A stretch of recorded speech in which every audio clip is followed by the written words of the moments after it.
The iPhone 17 colors. Here's what's rumored for this fall's new phones.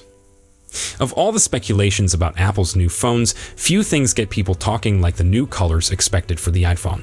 And its reasonable colors are among the first things consumers notice when a new phone appears. Plus, selecting up a color allows you to put your own unique mark on the current iPhone. So it's not unexpected at all that talk regarding possible iPhone 17 hues is starting to take up ahead of the new models coming later this year. While we've only heard a few of speculations concerning color possibilities so far, anticipate more rumors to spread during the summer as we move closer to the expected iPhone 17 release date in the autumn. Here's what we've heard so far regarding possible iPhone 17 colors based on speculations about the new models in the pipeline for this year. We'll also go back at the previous several years of iPhone color selections to see if there are any signs about the way Apple may travel in with the iPhone 17 assortment. Apple's entry-level flagship frequently has brighter colors than the more modest alternatives of the iPhone Pro offerings. That's expected to continue this autumn, no matter what colors Apple finally picks. Right now, the largest iPhone 17 color rumor has Apple assessing the merits of purple and green as potential additions to the range, with leaker Majin Buu predicting that the phone manufacturer will choose one of those two colors. All evidence leans toward purple at the moment, at least if you go by a Weibo article that says a lavender shade is coming to the iPhone 17 range. That same Weibo tweets also cites black and gray as potential color possibilities for this fall's entry-level iPhone. Black definitely makes sense, considering that's a hallmark of the iPhone range. Gray seems a less probable choice, considering Apple's predilection for preferring brighter hues. However, it might be a successor to the white option provided by the iPhone 16. For the previous 3 years, Apple has provided a Plus model to go alongside the normal iPhone. But that's presumably ending with the iPhone 17, as Apple ditches the Plus option in favor of an ultrathin iPhone 17 Air variant. It's unclear at this moment whether Apple will recognize the Air as an iPhone 16 Plus replacement and provide the phone the same color choices as the ordinary iPhone. It's also feasible that the Air might be offered in a more restricted palette of colors, akin to how Apple merely sells the iPhone 16e in black and white. Thus yet, no precise iPhone 17 Air color speculations have surfaced. We'll keep an eye out for any fresh reports, however, and make an updating when we learn about them. Since integrating titanium to the frame of its Pro phones with the iPhone 15 Pro models, Apple has incorporated titanium in the branding of its Pro hues. But with the iPhone 17 Pro apparently skipping titanium in favor of aluminum, it might indicate a fresh approach to colors for the forthcoming Pro models. At least one color rumor has arisen for the iPhone 17 Pro and Pro Max, with rumors saying that Apple would adopt sky blue as one of the possible colors. If true, it would match a color choice for the M4-based MacBook Air. You'd think that sky blue would also replace the present teal titanium hue that Apple employs for the iPhone 16 Pro. As a reminder, below are the color choices Apple utilizes in the iPhone 16 range, along with how those colors have developed since 2022's iPhone 14 launches. For the regular iPhone, black has been a staple hue, as has some form of blue. The iPhone 16 now includes ultramarine, a purple blue. Pink has been part of the mix since the iPhone 15. For the iPhone 17, you'd expect that black and pink may continue around, with the reported lavender option replacing ultramarine. White might give way to gray, providing the Weibo tweet on color possibilities is correct. That would leave one additional spot for an iPhone 17 color, since Apple generally provides users a choice of 5 distinct colors. On the Pro side of things, white and black are frequently part of the accessible hues. Gold has also been a regular option, now represented by the Desert Titanium hue. With Apple normally giving a choice of 4 colors for the Pro models, you'd assume 2 of those slots to be filled up by black and white, with the reported sky blue hue entering the mix. That would leave one other color for Apple to choose. Next, should you purchase the iPhone 16 or wait for the iPhone 17?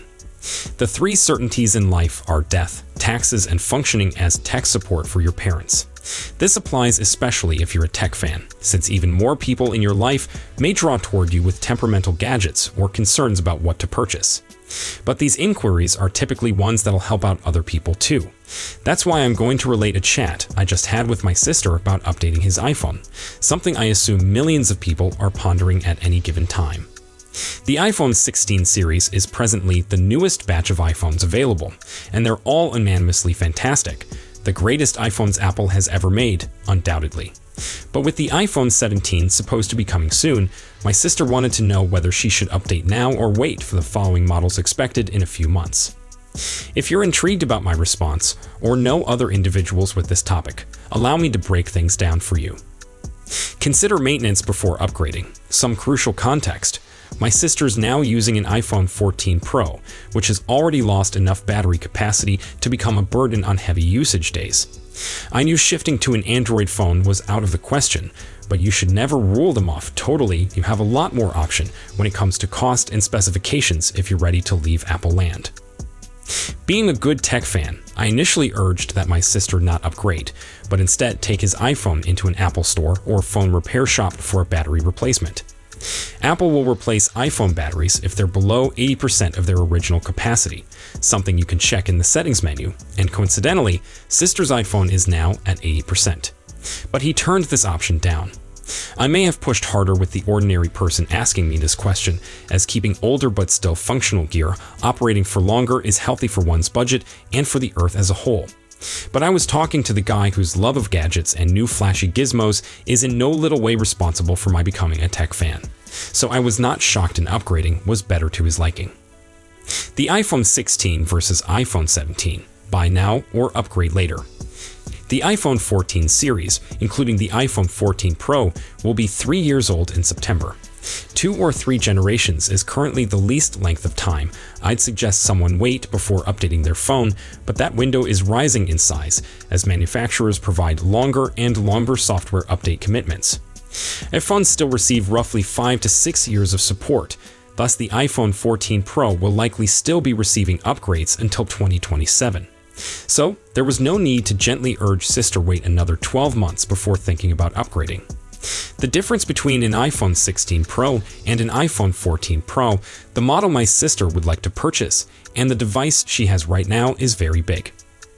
The updated Pro edition includes a bigger display, lighter titanium sides instead of steel ones, a better CPU with more RAM, 5x telephoto zoom rather than 3x, a larger battery with quicker charging, a USB-C connector for more easy communication, and Apple Intelligence compatibility. The iPhone 17 Pro would certainly have all this and more, but sister would undoubtedly notice the improvement from his iPhone 14 Pro if she made the transition to a 16 Pro today. However, given that new iPhones generally emerge every September, I concluded that it would be wise to advise my sister wait for the arrival of the iPhone 17 before making any choice. The ordinary iPhone 17 is expected to potentially receive a bigger 6.3-inch display with ProMotion capabilities for a 120Hz refresh rate, and it's also likely to include an improved front camera. In addition, a new iPhone 17 Air variant is reported that should be the thinnest iPhone perhaps ever. However, such gadget may contain just a single back camera and a lesser battery. On the Pro side, the iPhone 17 Pro is rumored to receive a new camera system with a 48 megapixels telephoto lens, a more scratch-resistant display, and quicker A19 Pro CPU. Getting any of those 3 models would need him to hang on for just a few more months. Then he could see what the iPhone 17 range provided, avoiding any possibility of buyer's regret if she upgraded now. Plus, waiting would offer him a possibly greater discount on an iPhone 16 model after it's no longer Apple's freshest and finest. But there was one additional problem to account for: how much money she could save with a trade-in. Keep an eye out for trade-in deals, but don't dwell on them too much. Recently, Apple momentarily upped the trade-in value it would pay out for all iPhone models. The rise varied between various models, but the cost for an iPhone 14 Pro in excellent condition is currently $420, up from $400. For us here in the UK, the deal went up to £435 rather than £425. This deal has since tragically expired, but it was still continuing when my father and I had our talk. Trade-ins are a terrific method to decrease the amount of e-waste lingering around your house without providing any function. Sending your old phone back to Apple or another shop enables it to dispose of or recycle the components, or even repair the phone to sell it again to another user. I'd always encourage finding a new home for any item you're putting out to pasture, and although you may probably receive more value by selling your old phone or passing it on to a friend or family member, trade-ins are a trustworthy choice. However, gaining maximum value should not be a top priority. So although the higher trade-in value would be a huge pull factor in upgrading in a vacuum, an additional $20 or £10 in your pocket doesn't matter if you trade in now and later decide the future iPhone 17 Pro was the better buy. And thus, my last suggestion to my dad was to continue to hold off on upgrading. I don't believe this is the solution she truly wanted, considering how much his current iPhone's battery is troubling him. But that may be the mark of genuinely solid advice. It's not the response you hoped for, but it's one you know is offered based on strong knowledge and skill. Whether you agree with my opinion on this specific iPhone upgrade topic, maybe you now know some essential aspects to consider next time you or someone else is contemplating making a transition. Perhaps you too can become your family's tech knowledge source. However, if you need more assistance, I will still be here to aid you with the newest iPhone 17 rumors or a list of the finest phones for you to propose. So, if you have any questions or comments, please leave them down below. Don't forget to like and subscribe to our channel for more tech news. Thank you for watching, and I will see you in the next one.